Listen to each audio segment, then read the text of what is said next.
Okay, folks. Hopefully y'all are having a good day.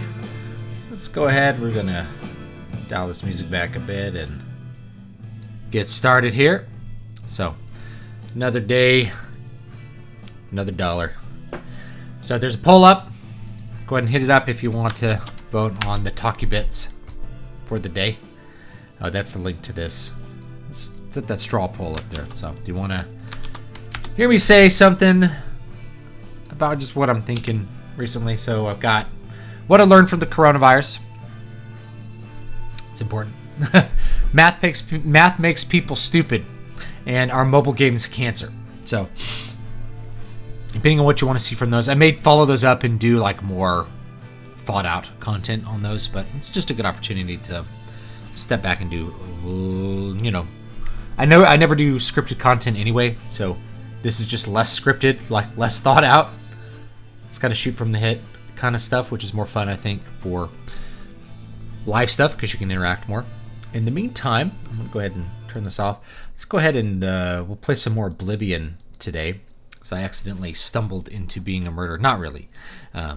If you kill the Grey Prince, you can, of course, hop on into the Murderers Guild very, very easily.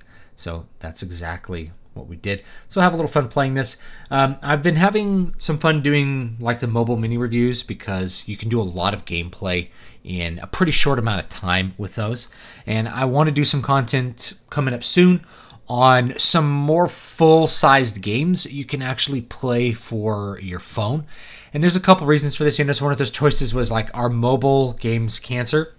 A lot of people don't like mobile games, and I think the main reason we tend to not like mobile games is because of their monetization strategy, which then, of course, affects their gameplay. Monetization strategy and gameplay are always linked, and usually a monetization strategy that's built around whales or around selling time savers and that kind of stuff ends up making people, it just ends up with a bad game design. And I wanted to show some games maybe in the next few weeks besides the standard mobile game fare that's popular, which I want to do more little analyses of. But I want to show some more full-sized games. So last night I got Morrowind working on my phone, and it's a pretty good experience, so I'll show you guys how to do that. I think there's already information out there for how to get Morrowind running on your phone. It's actually really, really easy. Way easier than I thought it would be. I think the challenging part would be wanting to run a lot of mods on it, but it runs great on the phone, and I think you could even set it up for a VR experience if you wanted to. Though it would be limited. It wouldn't be like a VR experience that's got like head tracking and that kind of stuff. It'd be like, you put your phone in one of those things and you can play with a controller pretty easily. So we'll take a look at that. Other ones are going to be KOTOR, Final Fantasy Tactics, original Final Fantasy, which I have on iOS, I think, from a long time ago. Let's see if there's another one I'm thinking of. Probably those three to start, and then there's going to be other ones that I can look at. Final Fantasy 9, which also I recommend. So I'll look at those. And all of those, I think, are actually really well suited to playing on a mobile device and can even be better if you attach a gamepad. And I'll talk about some of the problems, I guess, with that as well. So anyway, let's go ahead and hop in, and we'll play some Oblivion and kind of see how that is going to go for here as well. So hopefully you guys are having a good time, good day. I found that just continuing on, we'll listen to some Oblivion music here. It's beautiful. I found that with looking at the channel stuff, certain kinds of content just are not popular right now, and it's actually kind of a good thing because you just don't want to get sucked into making like social commentary content non-stop. So, the Star Wars content's not popular now. The rant content is not popular right now.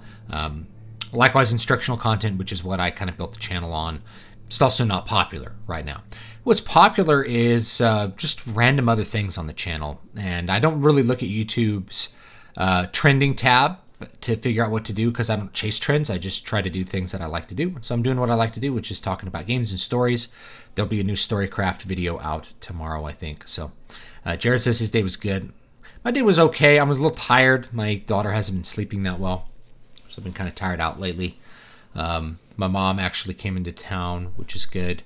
She's actually had my dog for several weeks because of like some missed travel arrangements on our part when all this stuff started happening.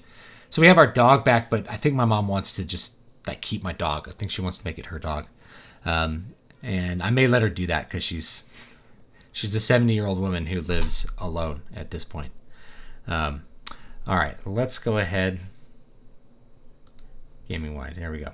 Now I'm going to turn off this super bright light because it's not fun to look into a bright light bulb, and I'll turn up my gain a little bit. Now when I play Oblivion, by the way, it's always a little bit brighter on your screen than it is on my screen. And the reason is I like to play with it dark so that you have to actually use torches and things like that. Makes the game a little better. But I realize that doesn't make for the best viewing experience, especially on mobile devices, which a lot of people watch on mobile devices. And so mobile devices, they have adaptive brightness. They have a lot of things where people can say like it's a little too dark to see. So we'll be hopping with that. I love some of those intro sounds really take me back. Oblivion. All right. We will continue. Lucien Lachance has just greeted us with the proposition that we have to go kill a guy. And then, of course, he will let us join that guild of murderers called the Dark Brotherhood. Would you rather live in a world run by advanced technology or magic? They're the same question. We already live in that world. So any technology that's sufficiently advanced is indistinguishable from magic. And we have specialists that are basically magicians, and most people don't understand how the magic works at all. So I do love this game at night. Looks great at night.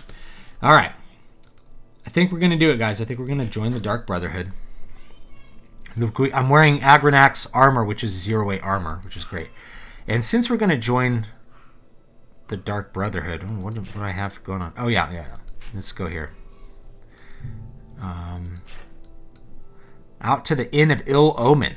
Got to travel out there. So I'm going to do something which I don't usually do, which is to go to Deep Scorn Hollow and just drop some stuff off so that this is a DLC. This is one of those early DLC things. Oh god, I'm getting killed by the sun. I'm getting owned. These early DLC packs, they just gave you like a place to live, and people hadn't done that. Same thing with like horse armor and Long Forgotten Journal. If you guys want me to read it to you. So they would just put things in the game like this, and they're kind of dumb, and they don't really improve the game that much because you don't earn them, you buy them. But I'm just going to use one of the chests here to just store some garbage, I guess. You could probably find a workaround, like if you kill somebody, and then you could probably store stuff in their dresser, like in a town somewhere. But I'm just going to put it here. Sithis speaks to me. He does not use words, but I can hear his voice. Echoes of darkness spring from his lips and tell me what I must do. The Dark Brotherhood must be purged of its clean-blooded vermin, and a new order must take the reins. The time is nigh for the vampire to claim his rightful place as the true hands of Sithis. I have secured the help of many of my kin, and soon we shall spread like a cold fog through the ranks and make the group our own. Soon Sithis will give the sign, and time will be right, and the crimson scars will strike. I do like how they give the dates, like Lordas 11, Rain's Hand, 421. We are betrayed. That cur Solarian has made true our plans to the fingers, and we've been discovered. The Brotherhood struck as we slept, not even giving the scars a chance to fight back. Using their silver weapons, they pierced the heart of many of my brothers. The screams I could hear as they turned to dust still echo within my mind. I was able to dispatch 2 of the purebloods that fell upon me, and before they could send more, I made good my escape. I must find a place to hide, to recover from this blow. I will make my way south to Deep Scorn Hollow, my old hideaway from when I was a novice. There I will make my dark plans, and we shall see who Sithis truly favors. Again, another date here. Tear dust. I guess that's like Tuesday. It's been nearly a month, and yet none of my brethren have returned to the fold. What puzzles me is why I have not heard from my lord. Sithis hasn't spoken to me since that dark night. What have I done to displease him? I have slain many since then, and poured their lifeblood on this altar, but still he remains silent. As I ponder this, I turn my attentions to the lair. You can buy the blood for the altar from this guy at the Walnut Inn. It's like he sells the blood. Deep Scorn Hollow will rise as the new headquarters of the Crimson Scars, but it must be prepared. So much to do.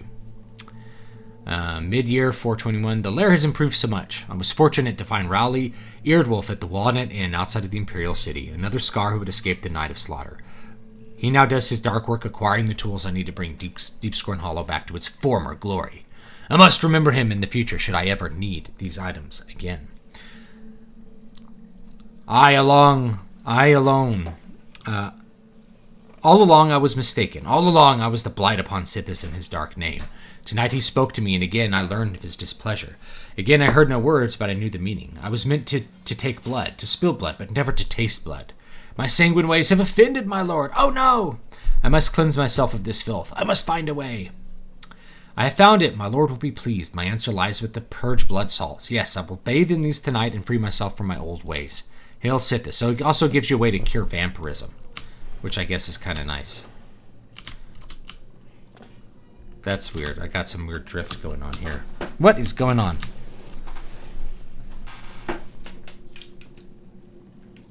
There we go. I think I leaned on an Xbox 360 controller at my feet. That's plugged in right now. So there's a chest here. We can just put stuff in this chest, or we can put it upstairs. But you don't want to upgrade it, because what happens is the chest will get... It'll lose what's in it. Let's see. Morndust, Teardust, Midust, Turdust, Freydust, Lordust, Sundust. Yeah. Not a lot of creativity, but it's something. Yeah. Monday, Tuesday, Wednesday, Thursday, Friday. All right. So what am I putting in here?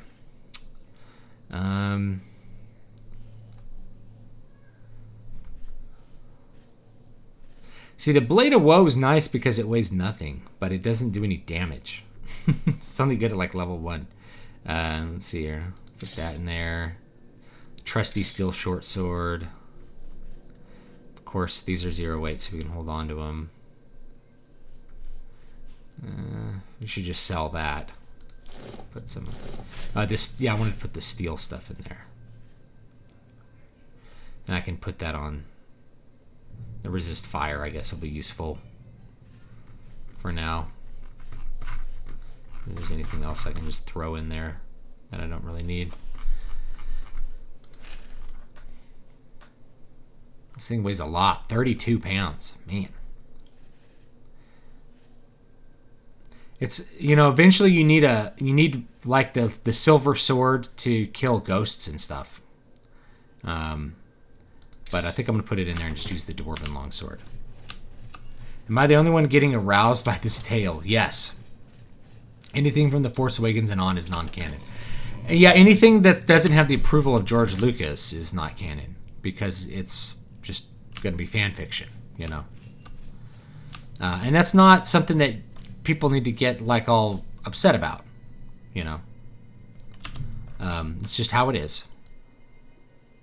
Gotta wait for 12 hours. The only player home DLC I liked was Wizard's Tower. I liked all of them. I mean, they're fine. It's just it cuts out a lot of the gameplay. Like, you know, having a spell alter because you paid money kind of removes the point of like doing Mage Guild to be able to make your skills, to make your spells. So it's just you know, it's just not. It just kind of reduces it a little bit. I'm just using it as a chest to store some things in case I want to enchant them later. And let's go ahead. There's a mud crab here somewhere. Where's that mud crab? Come out, mud crab.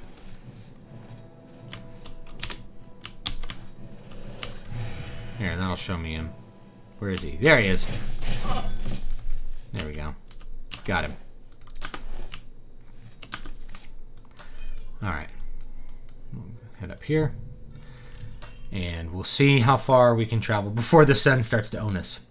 I like Oblivion streams, don't get me wrong, but FYI, Lord of the Rings Online is free until April 30th because Mexavir sickness or something. You know, Lord of the Rings Online is a game I remember from a long time ago, and I just don't really remember that much about it. I remember it had a lifetime subscription. You could buy like a lifetime subscription for some ridiculous amount of money. But I never really did it.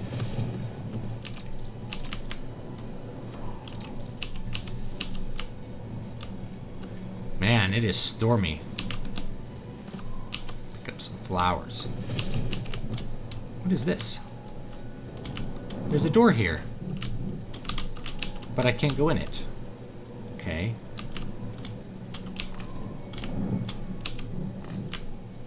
Alright. Whatevs. Might be like a back door to something. You think that... I know you're excited for WoW Classic, so there's another old MMO, this time with less China ball fondling, hopefully, yeah. I have some friends that kind of want to play WoW Classic again, but I don't know. Do you think that one reason for the evil businessman trope is that artists such as filmmakers often resent suits and being counters as they feel restricted, feel that they restrict their creativity? I don't know. I figured it just had more to do with the university environment, which just views any profit, anything where like there's a connection between what you do and the money you receive is like inherently bad. Academics are completely sheltered from the effects of their work, which means they have no skin in the game for anything they do. You know, any idea they put out, no matter how bad, it doesn't have any consequence to them. That's the problem. Who talked about this?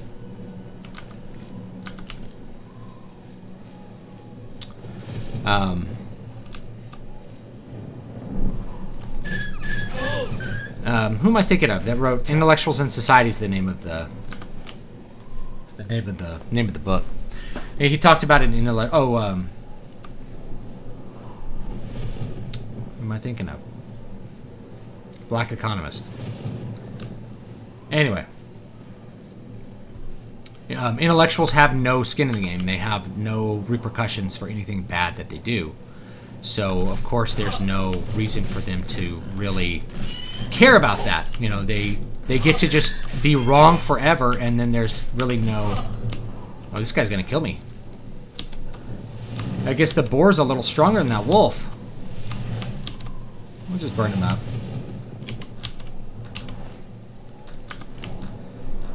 Figured I'd get some hand-to-hand skill ups. Why not?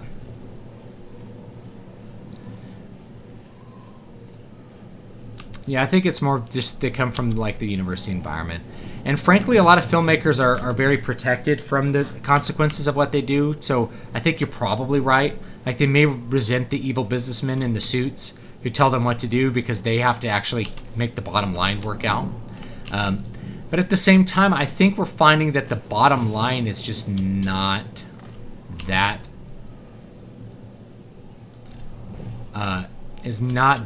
important. They can pretty much leverage infinite amounts of debt.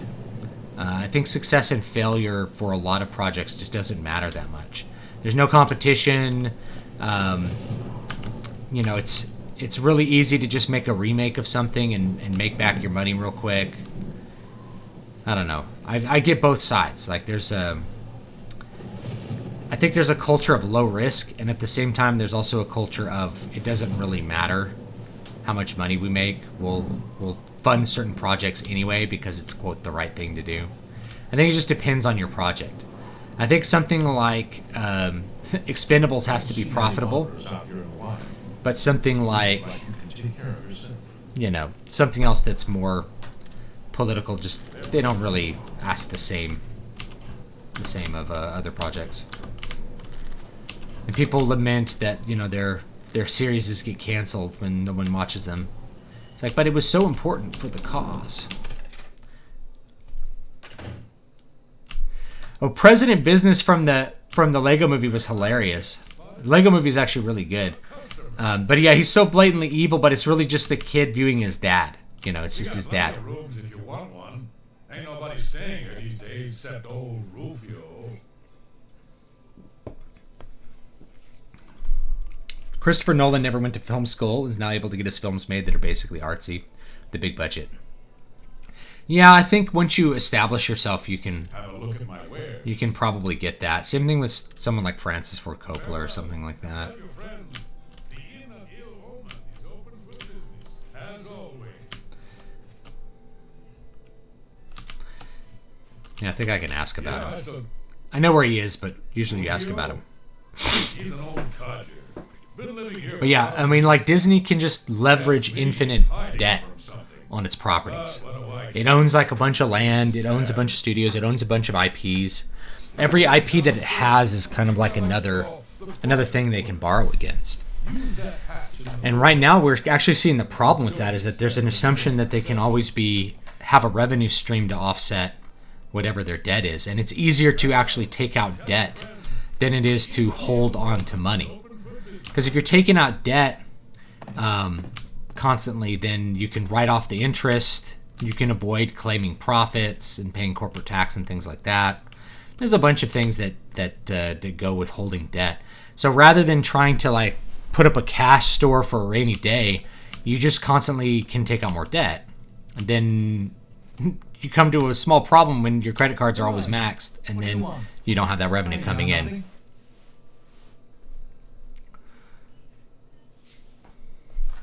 Just Now, oh, he ran away from me. Oh. Oh, he's just running away from me. Okay. Rufio is fleeing. That was funny. Let's kill him with the Blade of Woe.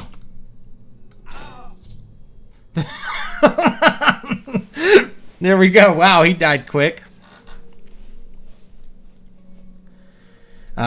You often have a creator, author disregard their own rules and it's still canon.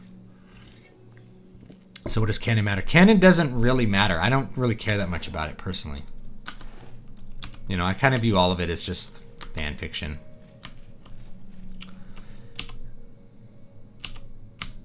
I can't get out of the trap door, apparently. Oh, there we go. Yeah, I still got room. Roofie is roof. Alright. Farewell. Let's go do the Mages Guild in the next town over. Breville, Mages Guild. The government incentivizes carrying debt over a cash store. The government wants movement of money, and having a boatload of cash doing nothing is much bigger negative. Well, because each time you deposit money in a bank and take out more money, it increases the velocity of money. But just having it in a bank means that it's probably going to get loaned out. But they do incentivize debt. You know, they let you write off a lot of the interest just to keep the velocity of money high. There's a big obsession with the velocity of money in economic circles. It's kind of interesting. Take some time and look into it. Almost all of the arguments tend to center around keeping the velocity of money really high. As high as possible at all times. I think this is the Mages Guild. There we go. So once again, you can get a lot of free stuff from Mages Guilds. And you should. So if you join the Mages Guild, you can, like, if you want money, you can pick up all the stuff off the, you know, off of the shelf here and go sell it. All the Olympics and stuff, they're easy gold. Really easy gold. I guess we'll wait around for everyone to wake up here. Oh, a silver dagger. Let's see. That's money right there. can I help you? Breville. Oh, What does he train? knowledge. Speechcraft. Speechcraft is just not a really useful skill in Oblivion, unfortunately. It's really useful in Morrowind, so if I do more Morrowind stuff, Speechcraft is really useful, because you can get a lot of info out of people. Oh, let's feed. Drink her blood. If more people just watched loads of money, I feel like our economics would be better run. It's about the velocity of Skyrim re-releases, not the money. How do you feel? I just drank your blood. Eterianus spells recharging it. Delphine can get you a spell to summon bound armor if you're interested. Alright.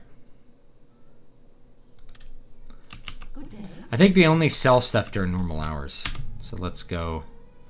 Let's wait for 4 hours. Sherlockians are the original fanboys. They even successfully pestered Sir Arthur Conan Doyle into reversing his decision to kill off Sherlock Holmes. Hail. What's new with you? Oh, I got more vampirism as soon as I Has left Laura waited. on an expert. Can I help you? Who's he talking to? He's not talking to anyone. Delphine Jen, creator of the celebrated Enemies Explode spell. Advanced trainer in destruction. A mage destined for great things. It's my job to help people learn the proper constructive use of destruction magic.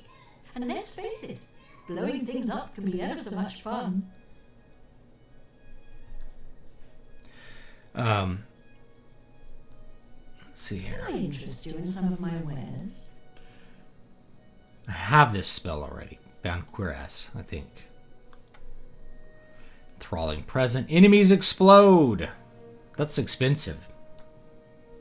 And I don't have enough magicka to use it. Frenzy. That's actually a cool spell. Heroic Touch. Get that just because. Oh, light on target. That's kind of cool. So you can hit something else with light. Moonlight. Also a good one. Should have bartered, but I don't care right now. Touch of Fear. Get that. Touch of Frenzy. Any of these other ones. Pacification. Calm. Get that one. These are all pretty cheap. Do Alluring Gaze, which is good. Thank you. I'm willing to teach if you're... We don't want to train destruction. There's a hidden thing I can't get to right now. Darth Vader was not Luke's father originally. I have the original screenplay. I can throw it up somewhere if you guys want to read it sometime. Vader was just a guy, and he switched sides halfway through the movie. It was only like after the original Star Wars that really started to develop. They did write it as they were going, and I don't really have a problem with that. Like, it just doesn't bother me or bug me in any way. I think people wanting. I think he had a vision. Obviously, you altered your vision as you go. I think the prequels were more of a unified vision by a lot, but you totally do things as you go to a certain extent. Let's see. Please don't be shy. Who has like the task here? I'm the guild's Nernroot. Yes, I've seen them before. Don't really know anything about them, as I don't specialize in... Yeah, some fans care highly more about the property than the creators. They shouldn't. They've been trained to do that. That's part of nerd culture, is to care about the fact that it's Star Wars, not care who made it. What matters is who made it. Just like how it's like saying I like Metallica, but not who's in Metallica. Like, that doesn't make any sense. It's people have just been trained to think of. People have been trained to think of dumb corporate franchises as something significant and something separable from the creator, some kind of monolithic thing that exists apart from everybody else. Who would talk to for a recommendation? She looks weird. I hope I... Or do I not? I thought I needed one here. Who do I talk to? Which one of you idiots? Oh no, it's right. Kudai. There it is. I like those purple eyes. Are you prepared to earn it? Have you heard of the books that rewrite the Star Wars movies in the style of Shakespeare? No, and I'm not interested in them. It's nothing against anyone that likes that. The original Star Wars equals the plot of a hidden fortress set in the world of Dune, basically. Kind of. I'll bring it up sometime. I think it's more like... It's different. I'm ready. I'm afraid I haven't had time to prepare anything conventional. I'm very preoccupied. Well, I think I like this quest. You go into this person's dreams. This is really fun. That, however, I can't directly get involved for fear of embarrassing the poor girl. I'll need you to have a little chat with Baron Ramon. I bought your creativity book. Thank you, Robert Frey. So you can check it out. Feast for the Creativity. It's $2.99 for the ebook, or you can buy the paperback. I think it's $7.99. Are you so eager to begin? Very well. We can start if you feel you are ready. I'm ready. I'm afraid perhaps I'll need you to have a little... Okay. Where's this guy? Baron I don't Vermori. understand it. Some ridiculous male thing, I suppose. He's been bothering Ardeline every day for a while now. He even stole her mage's staff. Perhaps he thinks it's amusing. What do you think of the Monkey Island series of games? I like them. Stop. It's making her miserable. Did you ever read the 2 Elder Scrolls books? I haven't read any Elder Scrolls books. It's more symbolic than practical. Take this charm scroll. With it, you should find Varrock. Sweet, got some charm scrolls. All right. Make sure Baron has what I I understand understand. Tandros Hellas has more jobs than she knows what to do with. Now, where is Baron? Is he around here? Or is he somewhere else? Ye old compass, point the way. Guess he's outside. Maybe he's upstairs. He is here. I think he's the dark elf.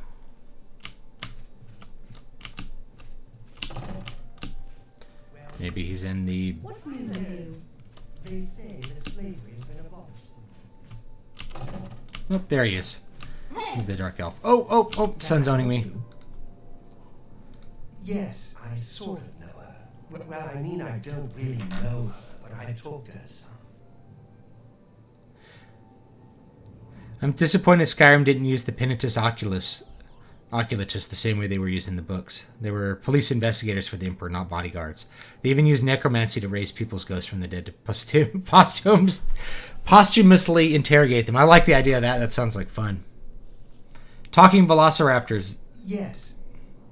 All right. All right. So we gotta... Let's see, find a charm spell here. Vampire seduction. We could just use that. Or alluring gaze. Take care. Can I help you? Let's try that again. I don't know what to say. Here we go. All I want is for her to care about me, to feel the same way as I do about her. But she doesn't. I try, and it just doesn't matter. It makes me furious. I like the Monkey Island games. They're pretty fun. I haven't played them in forever, though. Vampire will end up getting Me Too if he keeps drinking NPC's boys without their consent. Yeah, their blood. All right, I admit it. I took it from her. I don't know what I was thinking, honestly. I was trying to tell her how I feel, again, and she wouldn't even stop to talk to me. Oh, I just got poor guy. so angry. This guy's such a gamma. I was a little ashamed afterwards, but I didn't know how to apologize or give it back. I'm gonna stick it so she pays attention to me. I'm afraid I Do you think the Pirates of the Caribbean movies ripped off Monkey Island? I sold it. Nah, I think there's a whole Saurus Aran. backlog of pirate movies that are from that. I don't really think so. He lives in the Talos Plaza district of the Imperial City. He's the one who has... Oh, I gotta go to the Imperial City If now. I still had... Alright. Alright, brother. I'm sorry. Let me go back inside before the sun owns the poop out of me. Old Iskar Monk. Yes, I played Iskar Monk 2 Contrarian. Yes, I did. I was sorely disappointed that Skyrim moved hand to hand. I know. I was really disappointed with that too. I played Iskar Monk, and I had no idea what I was doing when I first rolled it. And I didn't realize that they worshipped Kazakh Thule, and everyone hated them. So, like, the first time you roll up, like, you can't roll into certain cities as an Ixar, or you'll just get attacked by the guards on sight because they think you're evil. And you're an evil race. I love that about EverQuest, and I wish they had more MMOs like that. That was such an interesting meta level to the game, was choosing your race based on, like, being evil or good, and having significant consequences from those choices early in the game. They used to have that in WoW, and they really have pushed out on like racial things, and they even do it in D&D. Like they're like, why should your race matter? Play what you want to play. It's like, no. It matters. I want to be a crazy lizard thing and worship Kazakh Thule.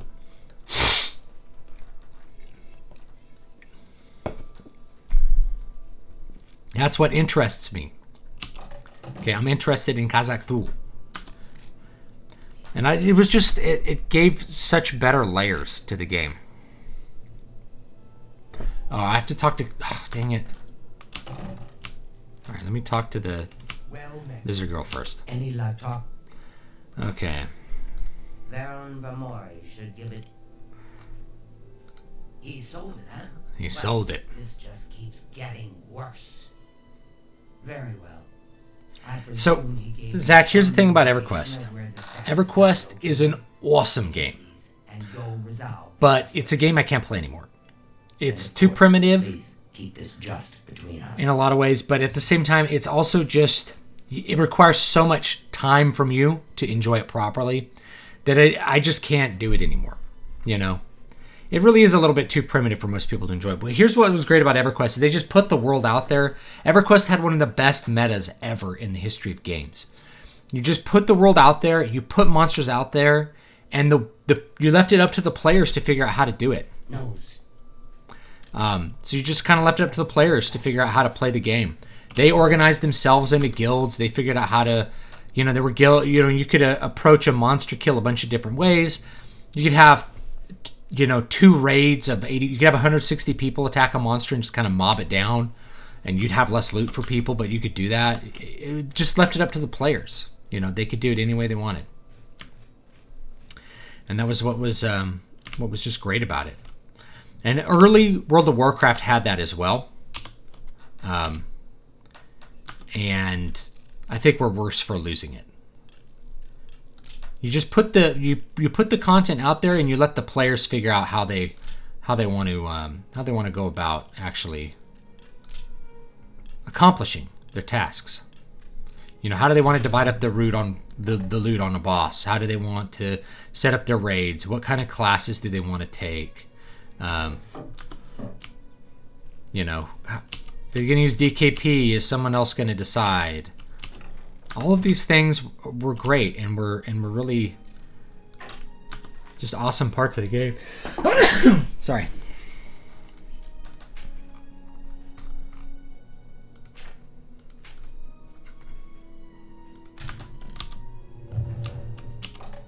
Open that lock. Studio C did a comedy sketch in which a woman tricks men into losing a D&D game by convincing them that their fear of dragon is racism. I get it. I think he's got it upstairs. I think you could talk to him to get the flower, but I'm just going to steal it.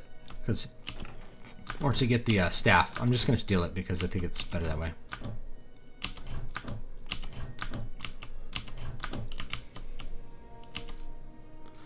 Ooh, a hard lock. Do I want to even spin my picks on this? Actually, it may point... I'm not sure if it points to him or not. Before I unlock a drawer that probably has nothing... Oh, we'll just try it, guys. We'll just try it. Let's unlock this drawer.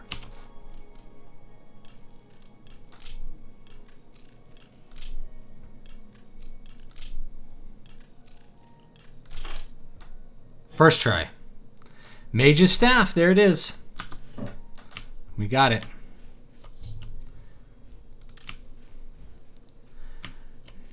Now, to steal everything else of value in this entire thing here. Another thing you could do, by the way, if you want to go an evil character quickly, is murder somebody early on and go to jail before you have anything. And when you leave jail, you'll be contacted by the Thieves Guild, and the Thieves Guild will. Oh, there's 2 people in here. Oh my. Uh-oh. I think I got caught.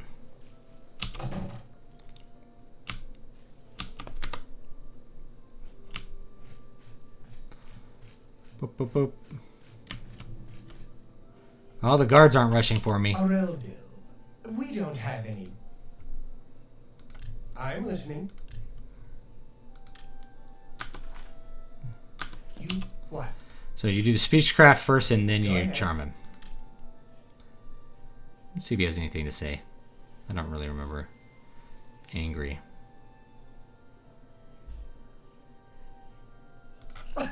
Room, you're wasting your breath.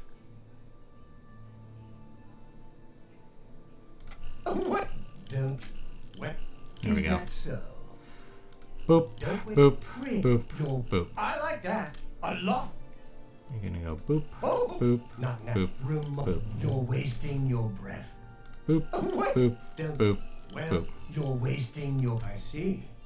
And then Bye. Areldo. I'm not in the habit of answering questions. maybe he doesn't. Olivia Mellis. Certainly. It's pretty high. All right, whatever. Be seeing you. Okay, let's head back. Turn this thing in. See if we get owned on the sun. By the way. Yeah, so if you after you leave jail, they'll the Thieves Guild will contact you as well. And while you're in prison, Lucy and LeChance will show up too, and just like walk through the picked locks. I think it's actually possible to get him to open the door, and you can like escape somehow, or maybe he gets trapped in there. I'm trying to remember what happens if he visits you in prison. Something a little different.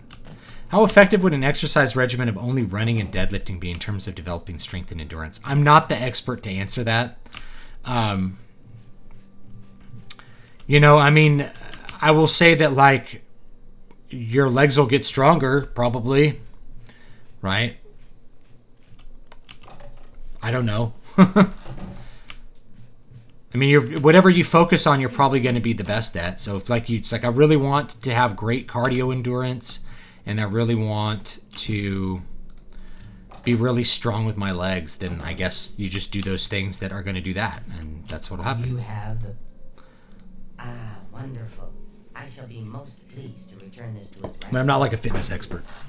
You so. needn't tell me the details of what was involved in getting it. It's perhaps better that I know nothing about it. Somebody will tell you that those two things go against each other, but I don't know. One, they're testing different things. Because like deadlift is more like the... And to thank you more personally, I shall It's the tails, so it's the extremes, right? It's the max in, you know, it's rather than being, you know, when you're running, it's like you're doing the average. And when you're doing heavy lifting, it's like you're doing the extremes. Each. All right. Please, I'm in desperate need of help, and I think... Oh, no, and she gives me another quest. You could help me. All right, here we go. This is a great quest. We were starmates at the Arcane University. Running and deadlifting will be pretty effective for both raw strength and endurance. There we go. Is elsewhere a location in this game? No. I think there's a mod that adds it to either this or Skyrim, but not in this game. And, well, I'm afraid he's... I think in ESO you can go there. I'm going to level with you as you seem like you wish to help. Henantier isn't missing. On the contrary, I know exactly where he is. The problem is, he's trapped and there's no way I can free him. Well, Henantier's been warned that if he strays outside the guild rules one more time, he may be up for Summary dismissal. I need to check that. I'm gonna, after she's done talking, I'm gonna check that poll and then we'll have some talky bits. Experiments at his home. It must be done in the guild under the watchful eye of an associate. Henantier's never been one for rules, and so he's continued Well, to perform deadlift, I mean, these deadlift as far as a experiments. leg exercise is pretty balanced for your leg muscles. It works quads, hamstrings, glutes. It doesn't work calves and shins except as like stabilizers. I mean, it does lower back. It does abs even. I mean, it's a pretty good exercise. You know, it's one of the best strength exercises you can do. But I don't just do deadlifts. I guess if you only, it's like, what if you only had time to do one exercise? I'd be like, probably cardio because it's the best for your heart. I don't know. But please, I'm not an expert on that, but you know, the max efficiency stuff would be like pull-ups, you know, back, pull-ups, rows, back, bench press, chest, triceps, and while you're doing your back, you do your biceps too, obviously, and then, you know, squats and deadlifts and calf raises, I guess, and running, you know, probably be like max efficiency. Just do the. Some people say you should only do compounds. Other people like isolations. I did do a thing in March where I did arms every single day. Between February and March, I did arms every day for 30 days, And I did put on some size on my arms and some strength for sure. And it added strength to all my other lifts. Because I think like my triceps were a weak point on like bench press. So it helped a lot with some things. And honestly, I never overtrained my arms. I just did like 6 to 9 sets of arms every single day. And that's it. And I did put on some size on the old arms. But I don't have great arm genetics, and I don't know. I tried different stuff out. I actually, because I haven't been able to go to the gym, I've put on about like 5 pounds since this started happening. So I need to take that off somehow. It's diet.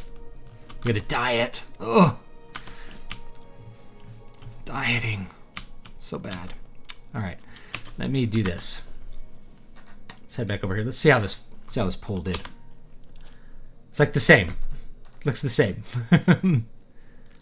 Okay, looks like what I learned from the coronavirus. So let me talk about this for a minute. We can listen to some Oblivion music. We'll talk about what I learned from the coronavirus. So I learned a couple important things from the coronavirus. Let me just go through some of them. So the first thing I learned is that our culture is completely schizophrenic and we will never be united behind anything ever again. So the days of everybody like coming together, at least symbolically, like with 9/11, those are gone and they will never come back. We are living in the feet of iron and clay phase of the empire where nothing mixes with anybody else. Just as an example, on the Nextdoor social network, which my wife interacts with, but I don't at all. Some lady was complaining that people were writing Bible verses on the sidewalk in front of their house. Okay. That's like why would you go to Saudi Arabia and complain that somebody was like praying to Mecca? It's like you wouldn't. Or like a Muslim majority country that happens to have a secular government. You wouldn't, because the culture is completely unified. Our culture is completely disjointed. We don't have a common religion. We don't have common values. Nextdoor, of course, is full of Karens that want to bitch about every little thing every other person's doing that they don't like. Stuff like that. So I look at it and, the removal of prayer from schools was different from what I thought it was, because it actually represented the fact that our culture stepped over a line and stopped having, no one would have complained about prayer in schools if everybody was Christian, right? It's only when you step over that line that you realize that the people are not culturally unified. So there's no cultural unity. There's no ethnic unity, obviously, but there's no common cultural values anymore. People in New York were like flabbergasted that no one gave a crap about everybody dying of coronavirus in New York. It's like, well, you spent 20 years crapping on the rest of the country. You clearly hate everybody that's not in New York City, so we don't care about you. That's just an example. I mean, it just shows what's happened. The news media has hated everybody that's not in New York or LA or San Francisco for a long time. And it just comes to a head when people are suffering because of it. It's like, well, what happened? Everybody was nice to us when 9/11 happened. Why aren't you nice to us with coronavirus? It's like, well, you spent the 20 years between 9/11 and now telling everybody how much you hate them and how bad they are for being themselves. The amount of insanity, like Trump derangement syndrome, is a real kind of mental illness. I think that there's a huge number of people that their outlook and their understanding and where they are culturally is so different from the people right next to them that they can't even look at reality in the same way. Like Scott Adams said, it's like people watching two different movies, and it's really accurate. They cannot see the same things in the same way at all. We are completely culturally schizophrenic. And so that's the first thing I learned. And I've known that for a while, but it's way worse than I thought it was. We're inheriting the fruits of decades of unrestricted immigration, and the fact that they won't halt immigration during a period of unemployment and unrest just lets you know that we're not living in any kind of coherent democracy at all. Democracies work when you have a coherent group of people that are unified, at least with values. Otherwise, it's people voting against in-groups and out-groups, and that's exactly what we've got going on. It's really bad. The Roman Empire, of course, had an imperial culture because all the cultures it ruled were different. So multiculturalism cannot coexist with like liberal values. That's the reality that we're going to have to face down in the next 50 years for sure, is that the liberal values which we've promoted in order to allow people with slight cultural differences to coexist doesn't really hold up when people have really extreme differences. And what level, we now have to answer the question of what level of balkanization are we going to accept, and how are we going to peacefully balkanize? How are we going to peacefully exist with people that hate each other next to each other? Same thing, I'll briefly mention capitalism. People bitch about capitalism this and capitalism that. If it weren't for capitalism, things would be really bad right now, because everybody hates each other, but the thing that they love is money. They're willing to do business with people they hate because they need the money. So if it weren't for the free flow of money, if it weren't for capitalism, if it weren't for free trade, at least within the borders of the United States, things would be much worse. The only thing that really is maintaining peace is the liberal approach to economics we have, compared to, obviously compared to other countries. So that's the first big one I learned. Second big one I learned is that people don't understand math. This was one of the things. Not just that people can't do arithmetic. People can do arithmetic. They can look at graphs like they were taught to in public school. They don't understand how math represents reality. They do not understand how math relates to reality at all. And this is really a separate rant entirely. But whenever you have somebody say, oh, you have a better chance of being eaten by a shark than dying of coronavirus, they don't understand probability. They don't understand math. They really don't understand how math relates to reality at all. They're completely clueless. People are so innumerate, it's illiterate, but with numbers. They're so innumerate that they have no ability to understand most of the data that's given to them every day. And that includes the media. The media is completely clueless about scientific data, has no idea how to interpret it, and in fact interprets it wrongly and uses it to deceive people even. So that's another thing. I already knew that, but it's worse than I thought. Again, it's worse than I thought. Another thing that I learned is that, libertarianism is a dead philosophy, because libertarianism, and I consider myself a libertarian, libertarianism really only is relevant when you have cultural unity. You have a shared set of values. Once you move outside that shared set of values, like the role of the state doesn't make sense. Now, people are distrustful of the state, rightfully. They're distrustful of the government. But people's relationship to the government really represents a relationship to themselves, because the government is staffed by people in your culture.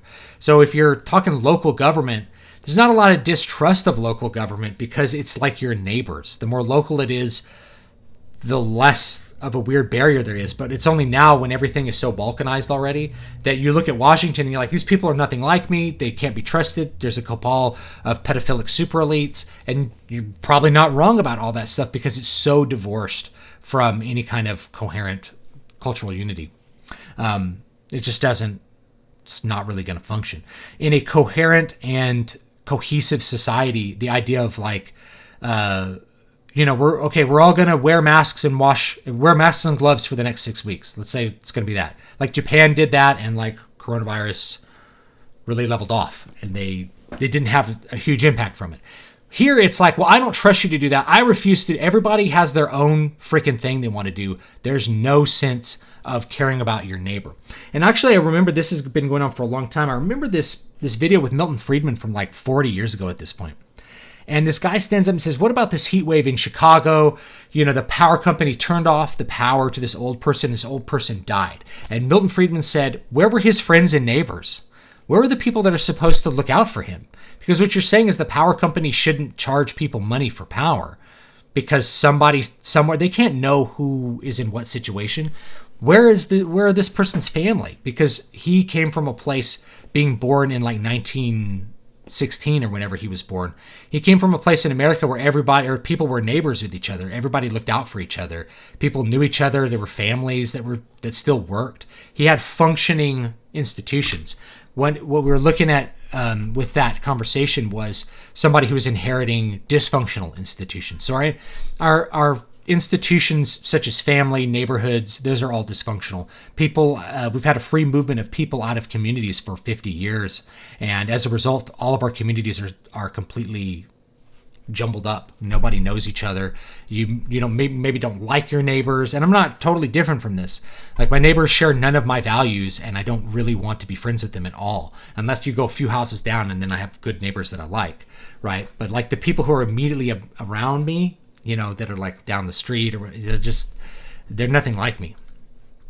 So it's like ridiculous how bad it's gotten. So yeah, we shouldn't have to tell people that they should be wearing gloves and masks. They should just do it because they care about other people. But it's a combination of all these things. They don't understand how things work. There's low trust of government, low trust of media, low trust of other people around them.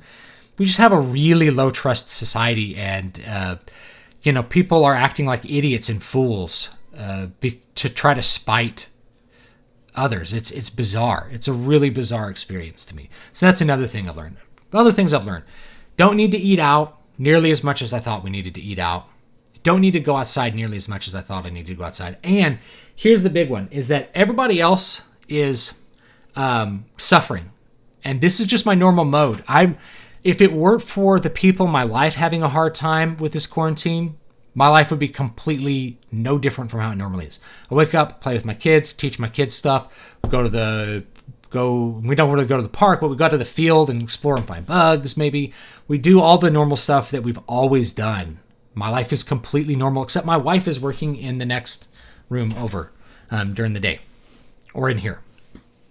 That's the big thing that's changed. But other people, I realize, are having a hard time. I realize my life is already quarantine proof. Like, I just don't need that much. Here's another thing I learned. Social media is not a replacement for actual social interaction. So I thought people were getting trained to use social media instead of having real face-to-face stuff. Turns out when people aren't going to work and they don't have that normal social interaction, it becomes a real problem for them. They start to have a lot of depression as a result. Our real face-to-face social interactions, turns out those really matter. And that's actually a really good thing. I want those things to matter. I want people to see those things as things which matter to them especially. So that's another thing. That's a good thing. I've kind of learned that most jobs are kind of superfluous, and our design of our economic system really includes a lot of people that don't do a whole lot. How we go on forward from there, I'm not sure, but certainly it's going to be interesting. Another thing I've learned is that, I already knew this, that we're very dependent on foreign trade. And I also learned that we can actually start up and convert capital enterprises to do other things very quickly. The My Pillow guy decided to just start making masks and was able to retool his factory to do it. So the idea that we can't decouple from China because there's going to be too much capital investment to get it back isn't really true. There's steel mills that just are sitting empty. You can restart them, retrofit them. Smaller investments can bring those things back. So it turns out that if there's a need, people are very quick to do some capital investments and get things going, so to speak. Another thing I learned is that in bad times, people want fun. People want escape during bad times where they're feeling bad. They don't want to be doing a lot of learning. They don't want to be doing a lot of ranting or bitching. I know this is kind of a rant, but they just don't want to be doing a lot of things which are depressing. So that's also positive. I want people to buy the newest fiction book, Eyes on the Walls. I've been putting out the ebook, by the way. So if you've been keeping up with the ebook, there's a couple more chapters, and you're gonna like how this turns out. I'm gonna give the whole ebook away for free on the channel, or not the whole ebook, the whole audiobook for free on the channel, so you can check that out. Likewise, I'll give away this entire audiobook for free on the channel as we go here. So be sure to check that out. Now let me go ahead and check out the chat before we go back and maybe play some more games. I'm just gonna turn on my fan because it's like summer already here in California, so it's getting hot. And I have a really hot running computer. Got like an 8-core computer with some kind of big video card in it. Let's see here.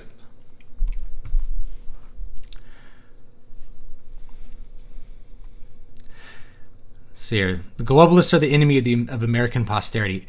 So globalist really means like global governance people, and I'm not into that. I'm a global anarchist. We're basically becoming Rome 2.0. We're Cicero or Cicero 2.0 when you need him. I don't know. We are kind of, though. And at some point, you have to convert to a more straightforward imperial setup. And eventually, Rome had to split its empire in two because it was too hard to govern all the provinces from one place. I learned that oil companies will pay you to take their oil sometimes. Yeah, the hard part is storing the oil. So this is a thing about like oil futures and stuff. Oil is trading negative. It's like, yeah, but you got to pick it up and store it. So where are you going to put it? People are selling it at negative because they have oil coming out of the ground, which they have to store. There's tankers full of oil sitting off the coast of Norway with nothing to do with them. You know, what are we going to do with them? How much money has CNN made off pushing TDS on its viewers? A lot. Or not a lot. I don't know. But that's what they do. Negativity always sells more than positivity. I talk about this in the book, in the Keys to Prolific Creativity. You can't go full negative all the time or people get upset. They start to realize that they feel bad when they watch you. So you have to have a mix, but it's good to have a little bit of controversial content if you guys are going to go that route. Have a couple hot takes and then have a lot of positive stuff, and then people feel good about you. I'm a social libertarian, according to a political compass that's fairly popular. Dropped a quick red pill there. Media created and stroked TDS. Yes, they did. Dave, where do you get that awesome... And I noticed this right after Trump was elected. My entire Facebook feed was just people saying literally the same words over and over again, same sentences. Completely, they didn't know each other. They only knew me. They were saying the exact same things. They're like, I can't believe we elected a racist, homophobic, xenophobic, Islamophobic bigot. You know, it was like the same 5 or 6 words in every single post. I'm like, these people are brainwashed. These people have been programmed to have an emotional response to something, and things went the way they weren't expecting, and they just broke. You know, their programming broke. It's like, does not compute. It's like the NPC running into the walls. Libertarians generally pretend homogenous nation states are bad because they think you cannot have the Bill of Rights and a homogenous nation state at the same time. I think that's the only way you can have the Bill of Rights. I think that's the only way you can have it. And they imagine the Bill of Rights as something that is what you use in a feat of iron and clay situation where there's no mixing to kind of preserve the peace. And it's really the opposite, is that that exists in a fairly homogenous place to protect what diversity you have. So it only kind of works in a middle level of diversity where, you know, when the country was founded, everybody was Christian. It was like some people were Anglican. You know, you had some Puritans, some Anabaptists kicking around. You know, you had different sects and some Catholics. You had different sects of Christianity. You didn't have not Christian, really.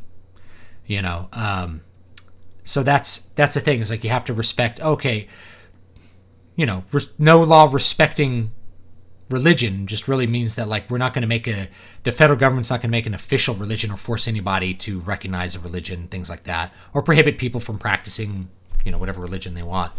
But it starts to get really crazy when you have, you know, once you get to a certain level of Muslim concentration, those two attitudes are very, very different. I mean, Muslims are going to want the theocracy, and then what are you going to say? Well, the Constitution says you can't have it. They're like, well, we say we can have it. So we have to figure out how to balkanize that. I mean, it's gonna go that way. We don't have a high concentration of Muslims yet, but you kind of have that in Europe. You have those no-go zones that are basically, you know, Sharia Muslim zones where you have to live the Muslim lifestyle if you live there. Otherwise, it's not going to fly. You're either going to be subjected to harassment or violence. You know, you can't exist in that social fabric unless you're going to be with the Muslim majority in that local area.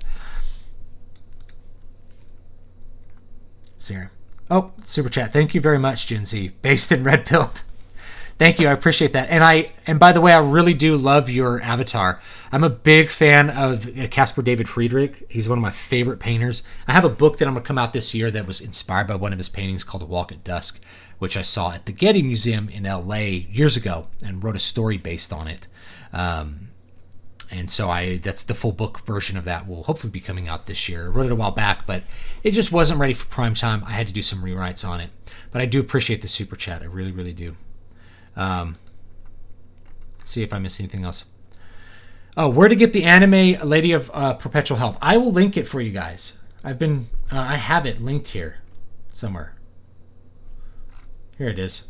So you can totally buy it from the artist on DeviantArt. And so here it is. So there it is.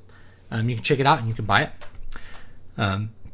Bradford Walker's correct. Brad, you're right. The most intolerant wins. Nassim Nicholas Taleb has talked about this. It's the degree of intolerance that wins in certain situations. The minority rules because it's less tolerant. So that's why, you pick up lemonade and it's kosher. You're like, kosher lemonade? Who cares about kosher lemonade? 0.2% of the population cares about kosher lemonade. But you want to sell lemonade to as many people as possible, and there's not a huge cost to making it kosher, so you make all lemonade kosher. So there you go. All right. So Lukov or anybody else that wants the anime picture of that should be linked there, and you can buy it in a couple different sizes.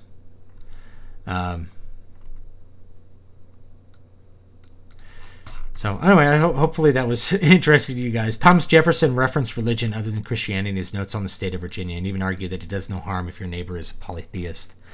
I'll have to check it out again, but yeah, I mean he had a very unconstrained vision. Tom Sowell is the name I was thinking. Thomas Sowell talks about that. He had a very unconstrained vision, and he was very much in support of the French Revolution initially. French Revolution was really bad, guys. Do some reading on the French Revolution. It was bad. It was bad for a lot of people. They desecrated churches, did lots of bad things. So that's, I don't have to agree with everything Thomas Jefferson believed. He also owned slaves, and I don't think we should own slaves. I think slavery's bad. So, I don't know. Just because he was a founding father doesn't mean everything he says is right on the money. Clearly, they didn't envision certain things being done, like making abortion legal through the Constitution. I don't think any of them ever thought of that, or gay marriage or something like that. I think what's been kind of done through the liberal approach they had, liberal for them was in a different context than liberal for us. Liberal for them was much more in a homogenous Anglo-English context. Everybody was English, or at least from Europe, and Christian. So it's easy to argue that it's okay if your neighbor's a polytheist if literally you've never met a polytheist or been in a polytheist culture, and the polytheist is peaceful and isn't demanding to chop off your head and feed it to his god. So if as soon as you invite a religion that wants to kill other religions, it's going to be a problem, guys, or demands it. If you invite a religion in that demands that anybody who's not that religion be put to death, you got a problem, right? No amount of constitutional protections are going to stop that progress of culture once it gets going. All right. So yeah, go ahead and hit it up. I'm trying to remember his name. What's his name? Listed as Aileron666, which is a funny name considering he is Catholic. But there you go.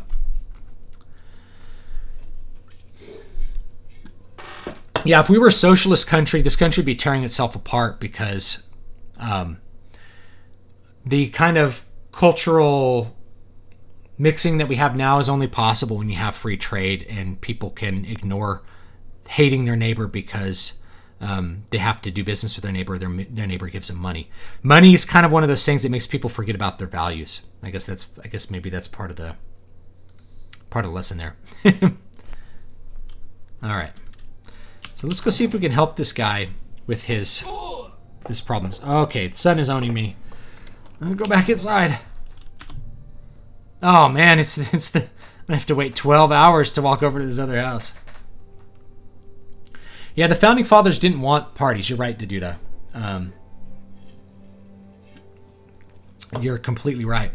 But what happened is people ended up organizing themselves into parties because that was the swiftest way to get there. Yeah, look at the Aztec. The Aztec religion was brutal, and was certainly awful for the people who lived underneath it.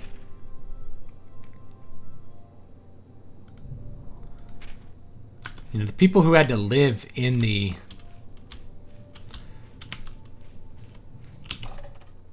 under the Aztecs or were like sacrificed to their horrible gods. It's pretty bad for them. Trump, like anyone, isn't perfect or beyond criticism, but some people are so dead set against him that if he says the sky is blue, they will say that it's green. Yeah, and then you have people that know that and react to it by defending Trump, you know?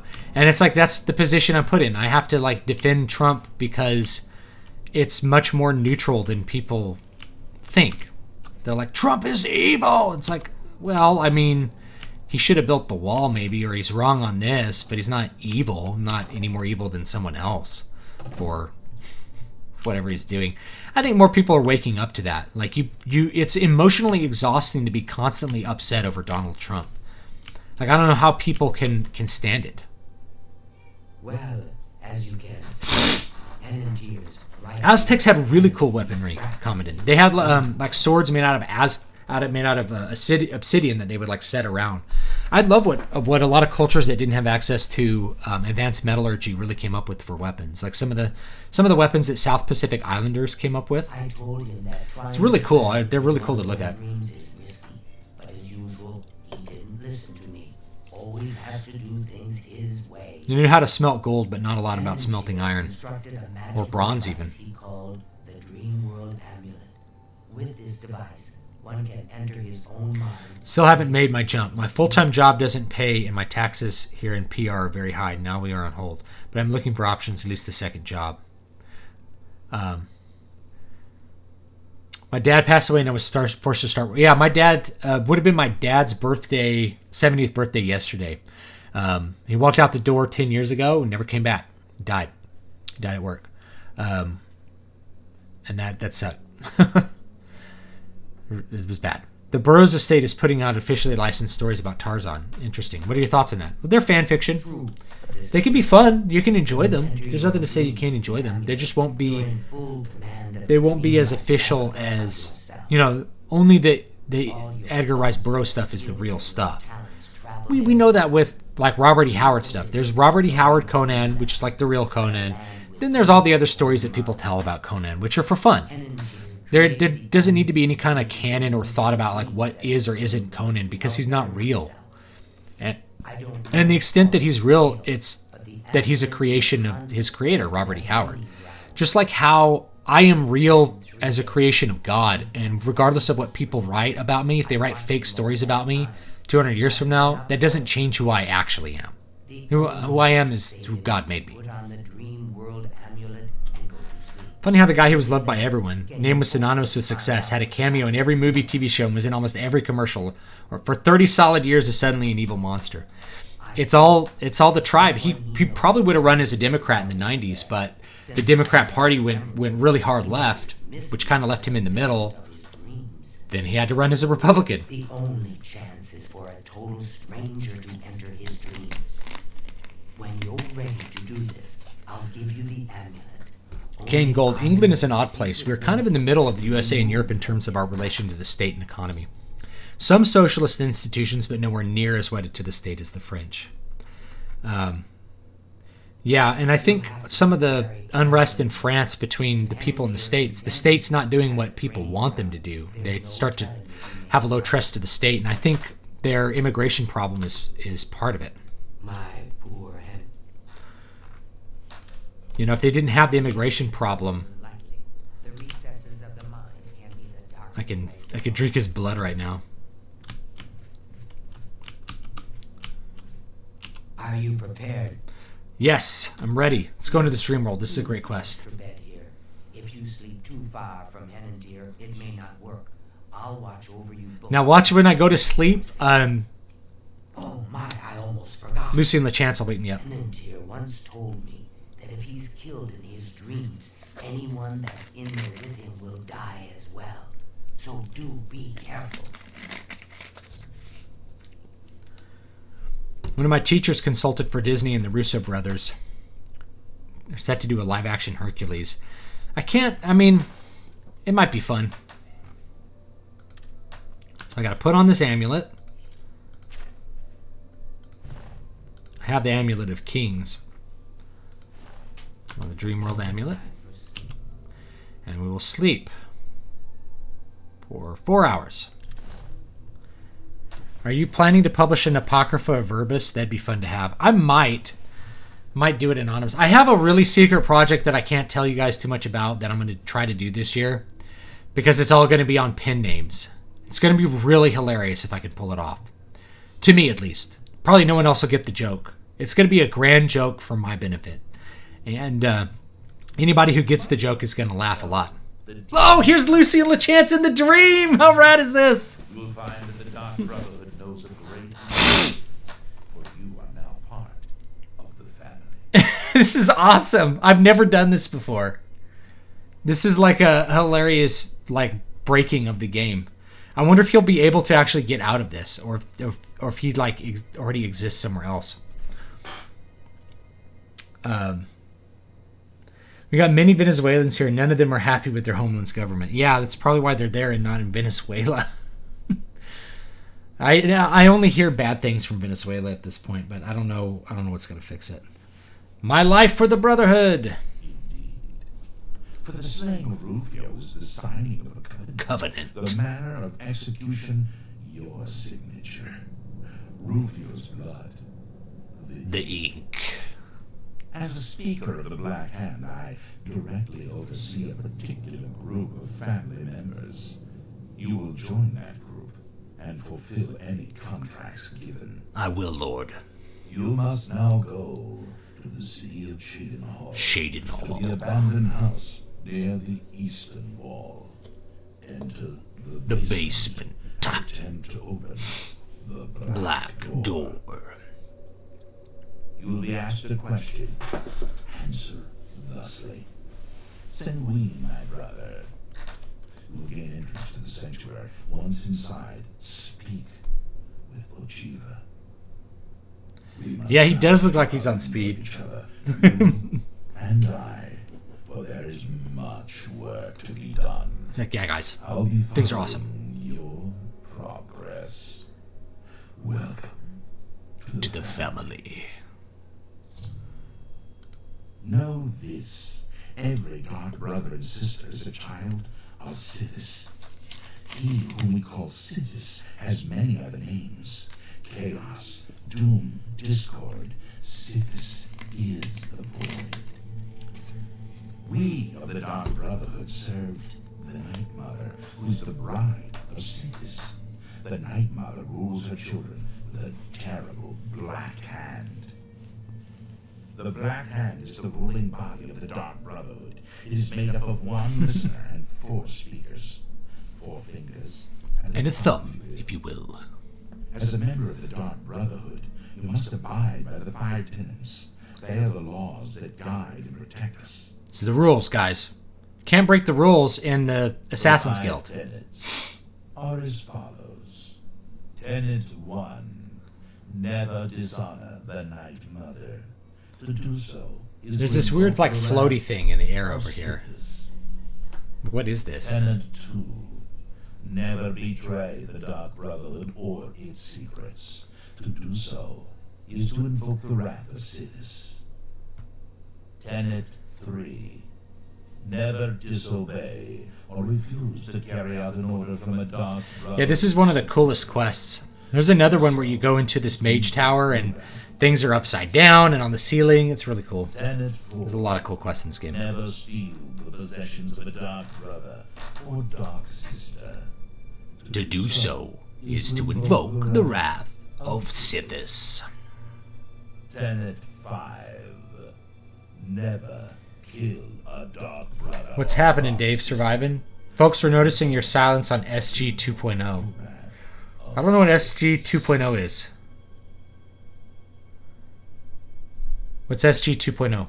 You have to tell me what SG 2.0 is. I don't know what SG means, I think. SG 2.0?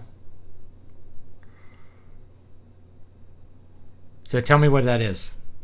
And I'll be Rufio not lies silent about it. dead. Well done. Alright. You are now one with the Dark Brotherhood. Visit Ochiva at the Chedenhall Sanctuary, and your new life will begin. Explosion. Exposition. Like, he's not even gonna leave. He can't leave the dream. I might have broken the game, guys. That would be so awesome if it broke the game. Do you know? I I'm done with you for now. Go to the Dark I'm Brothers done with you for now. Hall and speak Oh, with Social She Galactic. will provide I haven't kept up on it, instructions. but because I don't pay for whatever service Vox came up with, I didn't get an invite to Social Galactic. I like the idea of Social Galactic, which is like, rather than being about With you for now. like free speech, we have very specific speech rules, and then otherwise you won't be banned. I've lost my way. This place looks so familiar. I can't remember how I got here. Can you help me? This place Why are all the is depictions of Corona Chan so cute? New world, you say? It's more like Seriously, I don't need these confusing feelings. Here she is. She loves the world. Look at her love the world.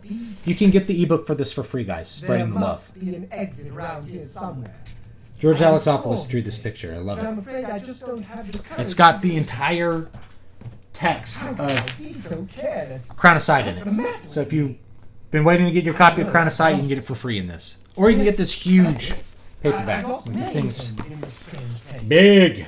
Would you please help me? We've got a bunch of full books in here. Stories by me, John De La Rose, Brian Niemeyer, I've had on the show, John Mollison, bunch of guys. A cool comic by Jesse White.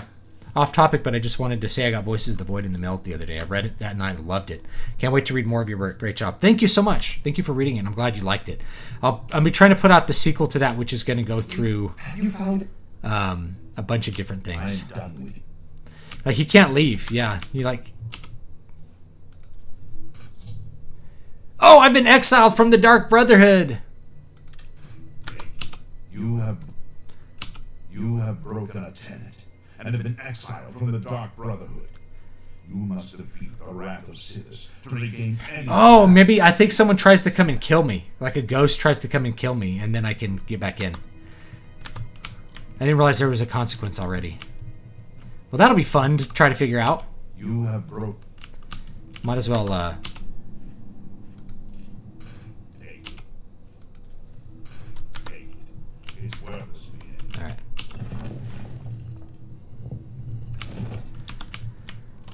We'll go with it, guys, because like, if I was gonna load an autosave... Oh, I guess I could load the autosave. Let's do that, because I'm afraid it's gonna, like, really break it.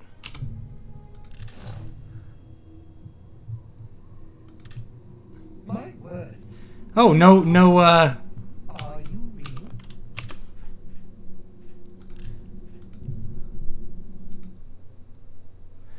yeah, no, no Lucien LeChance this time. That was interesting. My word. You startled me. Are you real?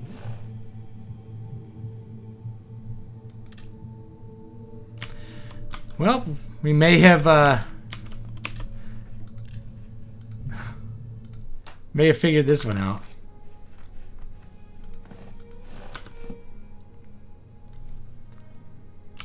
Interesting. Well, I guess I can't reduplicate that little bug there.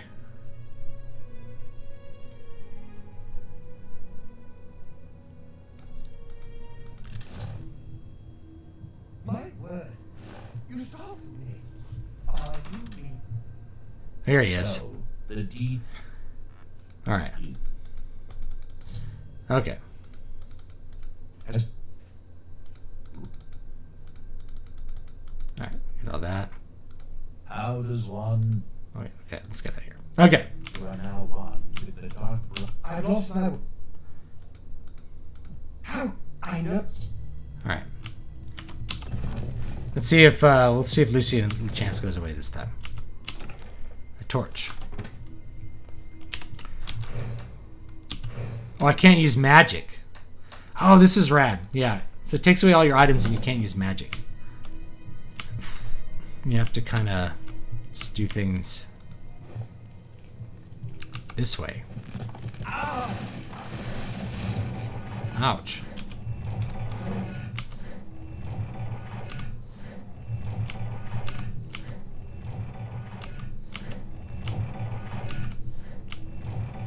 Here we go.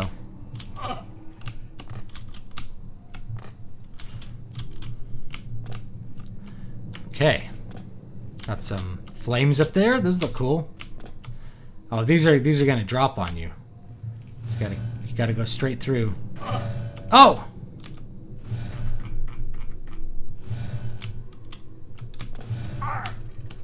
I guess another one dropped on me. If I touch it, I get hurt. Oh, there's some pressure plates there. I think you're supposed to pay attention to traps. Like, look, see, there's some pressure plates for something that'll kill you. Gonna jump over that one.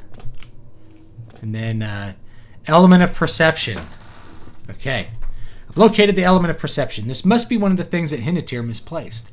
Losing this attribute of his mind must be what's making him so confused. If I could find all of the elements and bring them back to him, it should restore Hinnatir's sanity and help him awaken. I should continue searching for other elements. Okay. We must get out of this place. Okay. Anything in here? I want some clothes here.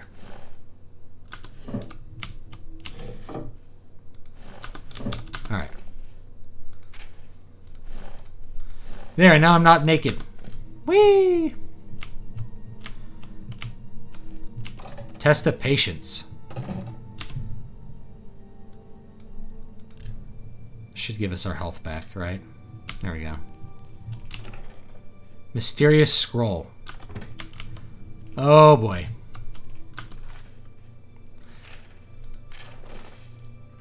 Okay, so this tells you the way through the various traps. So you can see here's one way through it. So the one that has 4 across, which I think is this first one. Yeah. Tells you the way through it. So you go forward and then this way. Like this. So you get through that one. And then this one, find the same letter and it'll take you okay.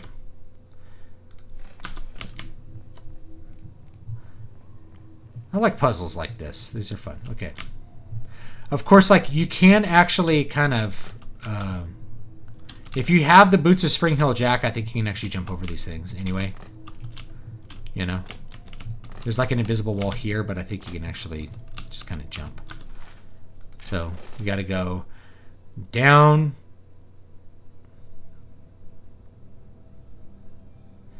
I think you gotta read from the bottom up. Up, left, up. Okay.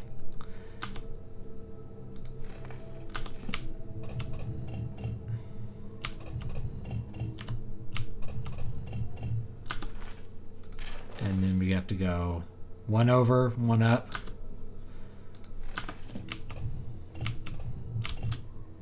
Just jump. Jump the last way. Easy. And the bottom one. Okay, we're looking for these little onk things. Have to go forward and around. Okay.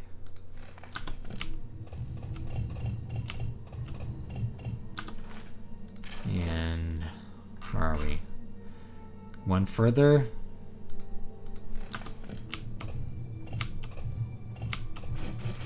Ooh. Somehow those all missed me though.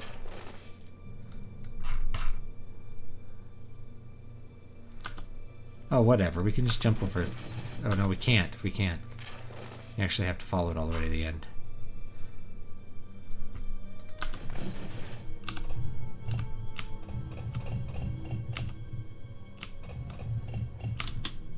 There we go. You didn't get really clever on me and put a chest back here. Not that you could take anything out of here. Alright, element of patience. We must get out of this place. Have you found it? Alright, so I did that one and that one. I think I have to go up. Where do I go now? Oh, down the stairs.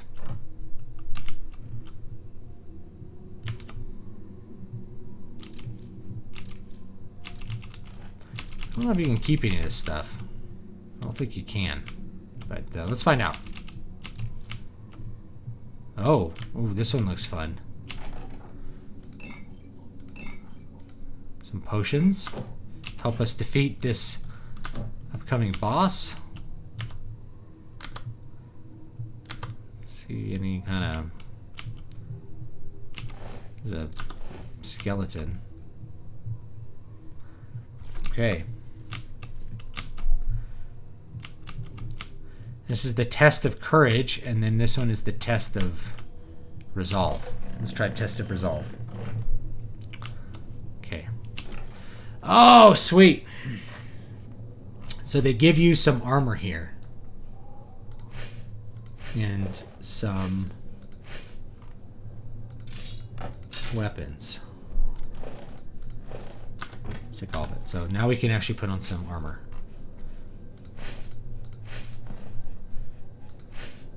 Look at that cool guy. And the lightning is definitely like the way to go here. There's no shield though. All right, here we go. Think we got to kill some minotaurs. Here they come. I think the lightning staff does a pretty good job on them.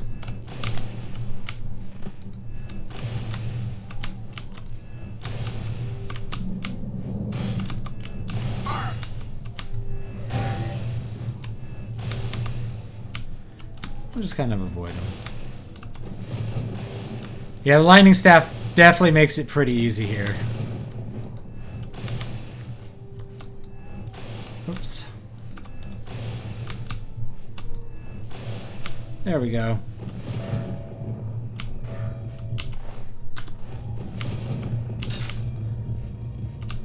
It didn't seem too hard. So there's more stuff coming out here. I'm gonna be overloaded here. This looks so cool. Like, this is the arena, but I wish the arena actually just looked like this. Okay. Oh, I see. The stairs behind me went up after I killed the guy. The guys, okay. Yeah, this is cool. You normally can't go up in this part of the arena, so you can get up here and take a look around if you want. Pretty neat. It's great. Yeah, this looked so cool back when it came out, too. Yeah, drag queen from Persia. Alright. Last bit is going to be the test of courage, I think. And then we can get out of here. And I think Lucien LeChance already somehow got out. He has no problem getting out. Okay. Let's see if I don't remember what this one does. Weak potion of the sea. Oh, you know what you have to do here? You have to...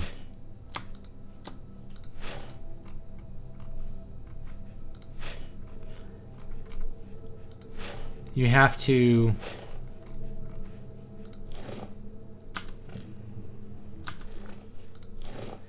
Yeah, you got to swim. Swim is what you have to do here. Be interesting. Yeah. So you have to swim as far as you think you can. And then you can drink that weak potion of the sea to get a little bit further.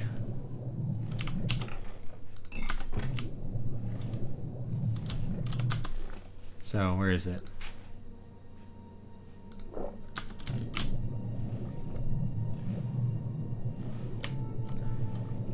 Go a little bit deeper. You have to keep going deeper. There it is. We're out in the castle. Alright, grab it. I've located the element of courage, the final element in this bizarre amalgam of Hennetir's dreams. I should bring all 4 elements to Hennetir and try to restore his sanity. Please, help me. I feel as though I'll be trapped here forever. And I don't even... But how? What you say must be the truth. I feel strange. I can see now what you were saying was no story at all, but the truth. And I'm a fool. I had no idea that... Do you think the limited amount of Hydroxychloroquine being I used set out is to create a way to due conquer to my inability fate, to make but it enough or seems the unwillingness tables to. had turned, I think the death and rate would they plummet if all conquered me. patients took it.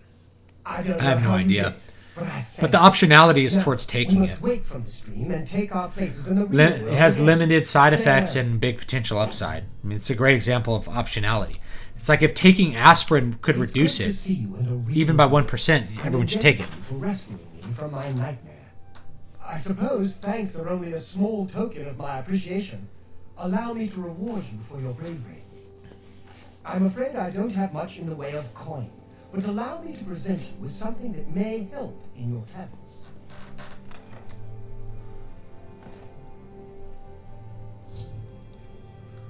The roads near Anvil are safer now, thanks to Carahill and her guild hall. Farewell, friend. Now that Henantier has the council, if you, Alright. I do hope our paths cross again. Lots of stuff here you can steal too. I should have stolen more junk. Sometimes there's like you can find like alchemical stuff in these chests if he wasn't like following me around so much. You know.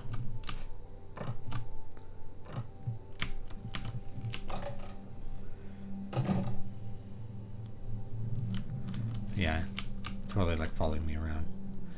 Oh, you can't get back in. No.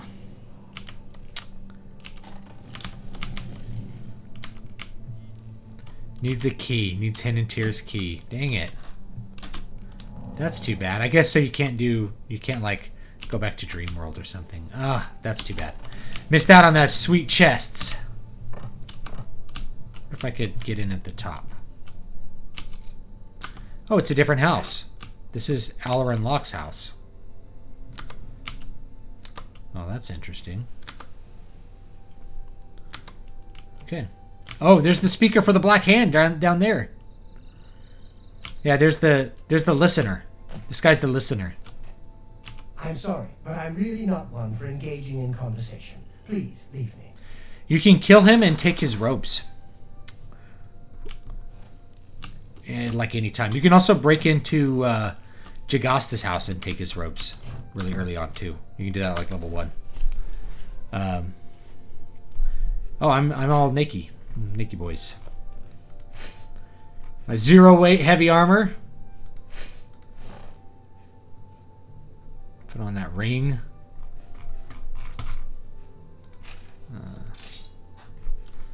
And where's my dwarven shield? There we go. Sweet. All right. Well, that was pretty cool. Now I guess we head over to Shaden Hall. I should actually probably start to close up the stream here because we've been going for a while. I maybe back on later to stream Final Fantasy VII tonight. We'll kind of see how I feel about that.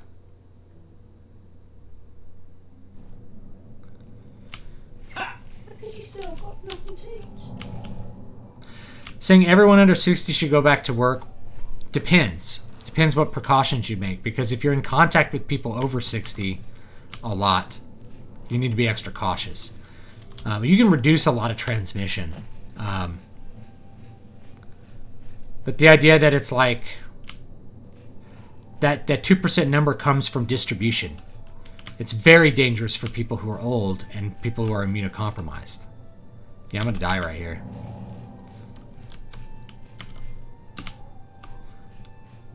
That's the Fighters Guild. I don't want the Fighters Guild. I want the Mages Guild. Where is it?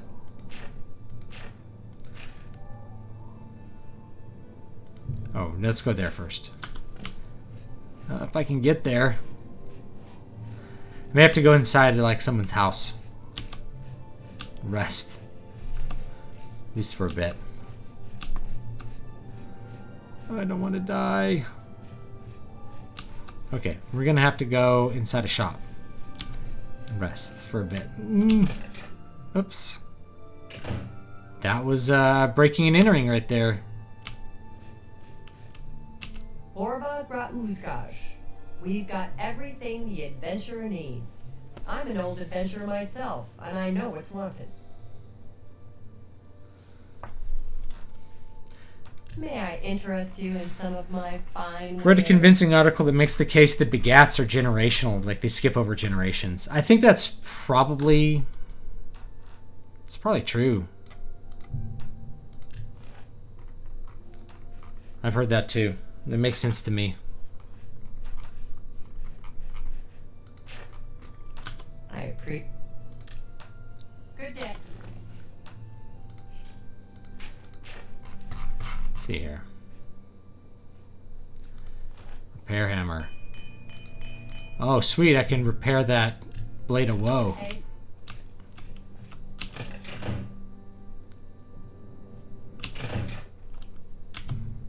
It's 8:20 a.m. Let's wait 12 hours.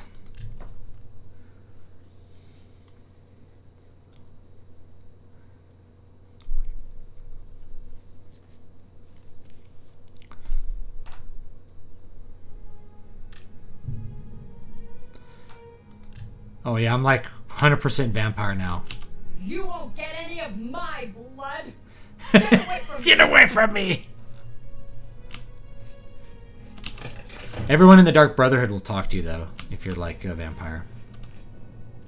I don't know you, and I don't care to know you. Well, thanks. That's a great thing to say to someone you've never seen before. I don't know you, and I don't care to know you. Okay. Get out of here. Where's this abandoned house? It's out over here somewhere. It's so spooky and dark.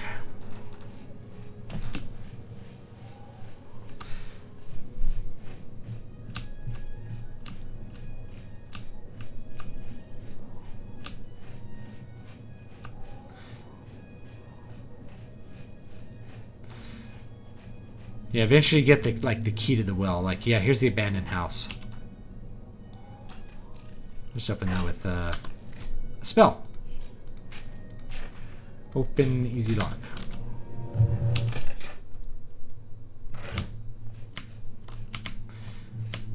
I don't think there's anything upstairs to get. Oh! Waters of Oblivion. We could sell that. It's money. Alright, let's join the Dark Brotherhood, and then we will probably call it a Knigget. The basement.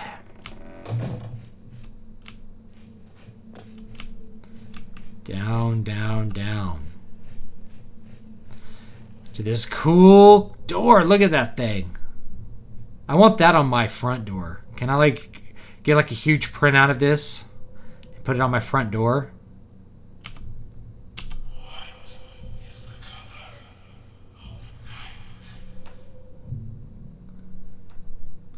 of night? Sanguine, my brother. I've gained entrance into the Dark Brotherhood Sanctuary. I must now speak with Ochiva. Greetings, brother. Greetings. I am Oshiva, mistress of this sanctuary. Lucian has told me all about you. I welcome you to the Dark Brotherhood. You stand now in our sanctuary. May it serve as your new home, a place of Mike Browning, comfort thank and you. security. Thanks for the stream, man. Oblivion is timeless. It is.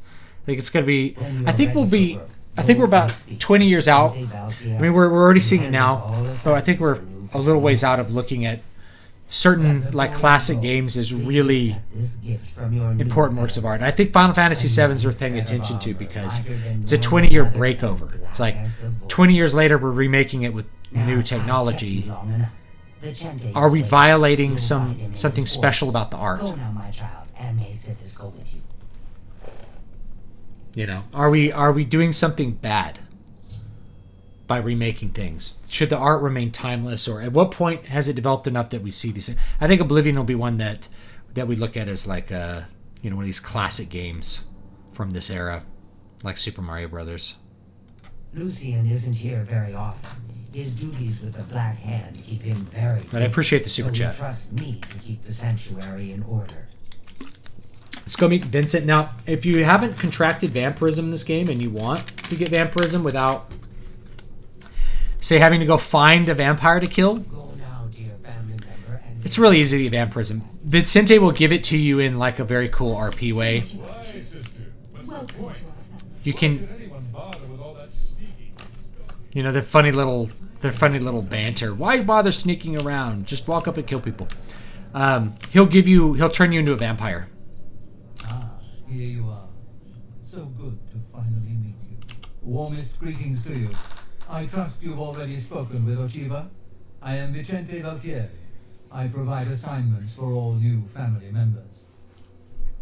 Please do not let my appearance unnerve you. The needs and tenets of the Dark Brotherhood come before my own needs as a vampire. Now, if you're ready to get to work, I can provide you with your first contract. Yeah. Oh, you can ask him about a cure for vampirism already. A cure? Yes. Yes, I believe it's possible. A mage named Raminus Polus has done some research. He's in the Imperial City at the Arcane University. Oblivion is fine as is, but Morrowind and previous entries are in desperate need of a remaster remake. Yeah, I'm a fan of like the modded Morrowind stuff. I think that would be good. Again, like you're dealing with really limited graphics that are kind of gestural. And especially when you're crossing over the line from graphics that are completely gestural, like animated sprites, into 3D where you're supposed to be showing the objects as they are, it's pretty rough. That's why PS1 games are pretty rough on their graphics.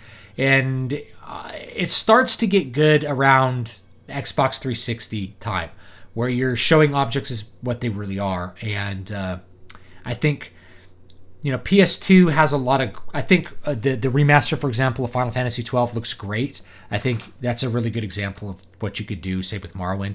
Up the quality of the character models, up the quality of the landscape. Mods can do that, and then keep the gameplay pretty much the same. I don't think you need to change Morrowind gameplay. Part of what makes Morrowind great is its gameplay, including missing with your sword. I know that annoys people compared to like more action-oriented combat, but it's great. I think it's great. So yeah, I agree. I think a full remaster would be a really good thing for Morrowind, and I think they could put it out on they could put it out on the set, whatever this new system is, and make an option for like some slight gameplay tweaks to make newer people better able to deal with it. And I think they'd make a lot of money. This is why I prefer the term reimagining rather than remake. That's true. At least that's how I refer Resident Evil 2 and Resident Evil 3 remakes. Yeah. Yeah, Final Fantasy VII's a reimagining. Now, the Resident Evil that came out for GameCube, that is a remake. It's like scene-for-scene remake of the original. If certain parameters are met. Now, let's begin, shall we? Yes, let's begin. I'm not sure how you feel about pirates. Oh, this is a great one. Sneak onto the pirate ship. On his ship, surrounded by his crew. Interested? Of course. Excellent. Here is what you must do. Go to the waterfront district of the Imperial City. There you will find a ship named the Mutant Banhammer says Oblivion. Board the ship and find its captain, Gaston. If you have great acrobatics, you can just jump onto the back where the cabin is, pick the lock, go in and kill him and jump out. No fuss, no muss. I also like to just kill everyone on board because that's fun and you can make a lot of money. Oh, and one more thing. Get into the habit of asking your fellow family members about any current contract. Their insight may prove invaluable. Yeah, this is kind of good. Get you to talk to other people. You don't have to do it on replays and stuff. All right. Yeah. Mutant Banhammer says he prefers this Elder Scream over the others. Skyrim felt a little too basic. It is a little too basic, but I still think it's great. I think it's a great game.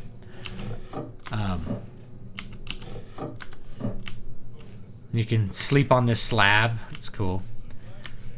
But I prefer the systems. I think the systems are really well balanced for Oblivion. It's great for what it is. Morrowind's great too. Morrowind just... You really are playing an RPG. And so that whole like having to roll the dice when you swing your sword is a little bit annoying. I understand that. Alright guys, I'm probably going to call it here. So I'm going to go ahead and save the game. And maybe I'll be on later, and I'll see you guys next time. Make sure you can check out the newest books. Corona-chan, Spreading the Love. Turn on the bright light so you can see this. Come on, camera. There it is, Corona-chan, Spreading the Love. This one is free for the ebook. This is a $2.99 ebook.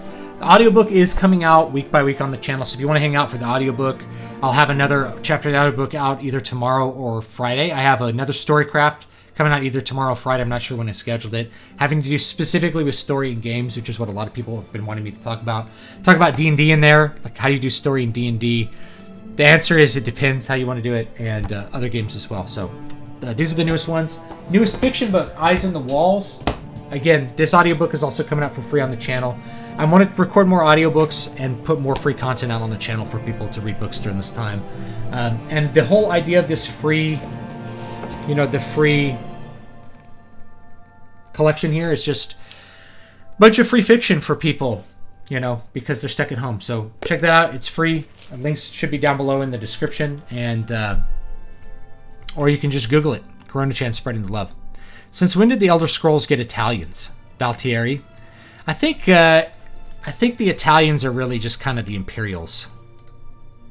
That's what I think. Anyway, I'll talk to you guys next time. Thank you so much for the super chats, and thanks for hanging out with me on this fun little stream. I will also probably have some surprise streams later this week, including one with Brian Niemeyer. We're going to talk about Don't Give Money to People Who Hate You, a new book he came out with about that, basically that, not giving money to institutions and artists who really don't like you or your culture, and how to avoid that. And then I might have, who am I going to have on? I'm going to try to have a little bit of a music talk on, going on, maybe on Saturday.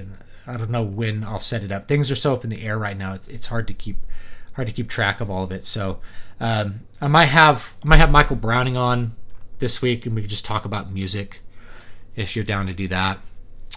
Maybe Saturday, and that'll be a really fun talk, because I've seen so much change in the music business. Of course, I taught music at the university level for a number of years, for like 5 years, and so I have a different perspective on it from a lot of other people. I know the academic side as well. So thanks so much, guys, and I'll see you next time. Don't forget to tip your waiter. Always a good idea. All right, have a good one.